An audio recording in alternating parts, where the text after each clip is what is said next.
तो रिसेंटली 130वां संविधान संशोधन विधेयक 2025 पेश किया गया है।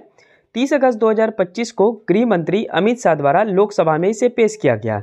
आइए जानते हैं 130वां संविधान संशोधन विधेयक क्या है।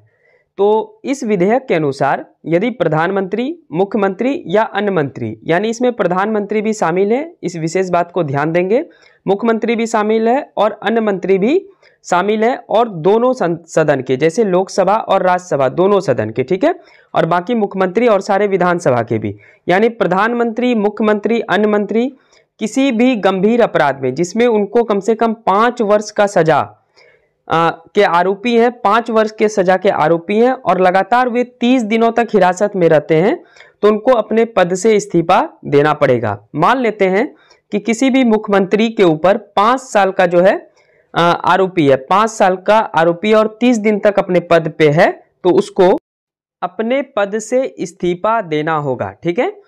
चाहे प्रधानमंत्री हो, चाहे मुख्यमंत्री हो या अन्य मंत्री हो, किसी के ऊपर अगर 5 वर्ष का न्यूनतम सजा के आरोपी हैं और उनको 30 दिन तक कस्टडी में यानी हिरासत में रखा गया है, तो 31वां दिन जैसे ही होगा उनको पद से इस्तीफा देना होगा। अगर वे पद से इस्तीफा नहीं देते हैं तो यह स्वतः ही पद से इस्तीफा मान लिया जाएगा, ठीक है। तो ये वाला बिल आया है 130वां संविधान संशोधन विधेयक। इसके अनुसार ये काम किया जाएगा कि कोई भी अगर 5 साल तक दोषी है, चाहे वो प्राइम मिनिस्टर हो, चीफ मिनिस्टर हो या अन्य मंत्री, 30 दिन तक हिरासत में लेने पे 31वां दिन उनको स्वयं इस्तीफा देना पड़ेगा। अगर वो इस्तीफा नहीं देंगे तो वो स्वतः ही इस्तीफा मान लिया जाएगा। इसके लिए ये वाला बिल आया है 130वां संविधान संशोधन विधेयक। आइए और बात करते हैं इसके तथ्य को, बहुत इंपॉर्टेंट है ये।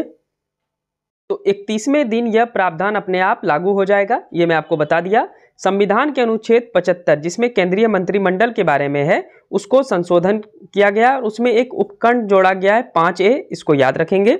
वर्तमान में लोकसभा में जब ये बिल आया तो बहुत हंगामा हुआ, तो उसके बाद इस बिल को जो है संयुक्त संसदीय समिति को सौंपा गया है। आइए बात करते हैं संयुक्त संसदीय समिति क्या होता है, क्योंकि आप ये जानेंगे तभी आपको ये पूरा फंडामेंटल समझ में आएगा। आगे बढ़ते हैं।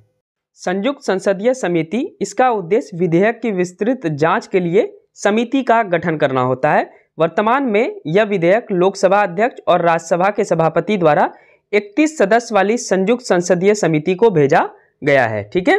तो अभी ये बिल जो है ये कानून में तब्दील नहीं हुआ है, जब तक कि प्रेसिडेंट का सिग्नेचर नहीं हो जाता है तब तक ये कानून नहीं बनता है, ठीक है। अभी ये फिलहाल लोकसभा में पेश किया गया है। इस करंट अफेयर्स को जरूर याद रखेंगे, चैनल को सब्सक्राइब कर लेंगे। Thank you.